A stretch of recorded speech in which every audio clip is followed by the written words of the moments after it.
Praise the lord. యేసయ్య అతి పరిశుద్ధమైన నామములో మీ అందరికీ వందనాలు. ఇది నా లేఖన భాగము. మొదటి యోహాను 2వ అధ్యాయము 17వ వచనం చదువుతున్నాను. లోకమును దాని ఆశయు గతించిపోవుచున్నది, కానీ దేవుని చిత్తము జరిగించువాడు నిరంతరమును నిలుచును. ఈ వచన భాగంలోని లోకము దాని ఆశలు గతించిపోతాయి. మనిషి ఈ లోకంలో శాశ్వతంగా నిలబడిపోవడానికి ఇష్టపడతాడు. మనిషి ఎప్పుడు గతించిపోవడానికి ఇష్టపడడు. ఇంకా ఉండాలి, ఇంకా బ్రతకాలి, ఇంకా ముందుకు కొనసాగాలి. ఎందుకు? ఈ లోకపు ఆశ మనల్ని అట్టి విధంగా చేస్తుంది. అయితే ఈ ఆశలు శాశ్వతంగా ఉంటాయా అంటే మనమున్నంత కాలమే. మనము ఈ లోకాన్ని శాశ్వతము చేసుకొని నిలబడడానికి ప్రయత్నం చేసినప్పుడు మనం జ్ఞాపకం పెట్టుకోవలసినది ఇది ఎక్కువ కాలం ఉండేది కాదని. ఈ లోకపు ఆశలు, శరీరాశ, నేత్రాశ, జీవపు డంబము, ఇవన్నీ మనల్ని నిత్యత్వంలోనికి నడిపించకుండా ఈ లోకంలోనే తాత్కాలికమైన బ్రతుకులో ఏదో సంతోష పెట్టే వాటిగా కనిపించి వాటి కొరకే మనము బ్రతుకుతూ మన శాశ్వతమైన జీవితం ఎక్కడ ఉండాలో అన్న వాటిపై నుండి మనసు తీసివేస్తూ ఈ లోకము ఈ గతించిపోయే వాటిపైన మనసు పెడతాం. మనము త్వరగా గతించిపోతాం అప్పుడు. కానీ దేవుని లేఖనాల్లో నిలబడగలిగిన ఈ జీవితం, ఈ వచ్చిన భాగంలో దేవుని చిత్తము జరిగించువాడు నిరంతరము నిలుచును. నీవు దేవుని చిత్తం ఏమై ఉన్నది? నువ్వు పరిశుద్ధంగా బ్రతకాలని. దేవుని చిత్తం ఏమైనది? నువ్వు ఆయనకు సమీపంగా జీవించాలని. దేవుని చిత్తం ఏమైనది? పరలోక రాజ్యంలో ఆయనతో పాటు నీవు ఉండాలని ఇష్టం. అందుకే ఆయన మన పట్ల తన చిత్తాన్ని నెరవేర్చడానికి దివిని విడిచి భూమికే తెచ్చినాడు. మనకు బోధన, చక్కటి మాటలు అందించినాడు. బ్రతికే విలువలను నేర్పించినాడు. మన జీవితము పాపముతో నింపబడిన ఈ బ్రతుకును మార్చటానికి మనము పొందవలసిన శిక్ష ఆ కలువరి సిలువలో ఆయన అనుభవించి మన బ్రతుకులో నిశ్చయత, నిరీక్షణ మనకిచ్చినాడు. ఇది శాశ్వతంగా నిలిచిపోయే రక్షణ. ఆయనలో నువ్వు శాశ్వతంగా నిలిచిపోవటానికి ఇష్టపడుతున్నావా? లేదా తాత్కాలికమైన భోగభాగ్యాలతో, ఈ లోకపు ఆశలతో నిలబడిపోతున్నావా? ఈ లోకపు ఆశలతో మనం ఉంటే గతించిపోతాం.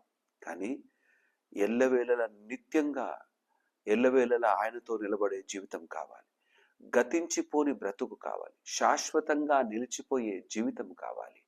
అట్టి జీవితం కావాలంటే అల్ఫా ఒమేగా అయిన ఆ దేవాది దేవుణ్ణి కలిగి ముందుకు కొనసాగాలి. అట్టి నమ్మకమైన స్థితిలో నిలబడడానికి ఈ లోకములోని ఆశలను, తాత్కాలికమైన ఆనందాలనిచ్చే ఈ చెడ్డ జీవితాన్ని విడిచిపెట్టాలి. దేవునిలో నమ్మకంగా నిలబడే వారంగా మనం ఉండాలి. ఆ స్థితిలో నీవు ఉండటానికి ఇష్టపడితే దేవుని వాక్యం నీలో గొప్పగా పనిచేస్తుంది. దాన్ని విడిచిపెట్టకుండా నేను దేవునితో కూడా కలిసి నడుస్తాను, నిత్యం నిలుస్తాను అంటే మాత్రం అది కుదిరే పని మాత్రం కాదు. యేసయ్య నమ్మకమైన వాడు. ఆయన చేతులు చాపి అనుక్షణం మన కొరకే ఎదురు చూస్తున్నవాడు. ఆయనతో నిత్యత్వంలో ఉండటానికి, నమ్మకమైన జీవితము కలిగి బ్రతకటానికి, ఎల్లవేళలా ఆయనతో కొనసాగటానికి ఆయన ప్రతి క్షణం మనకు ఇన్విటేషన్ ఇస్తూనే ఉన్నాడు.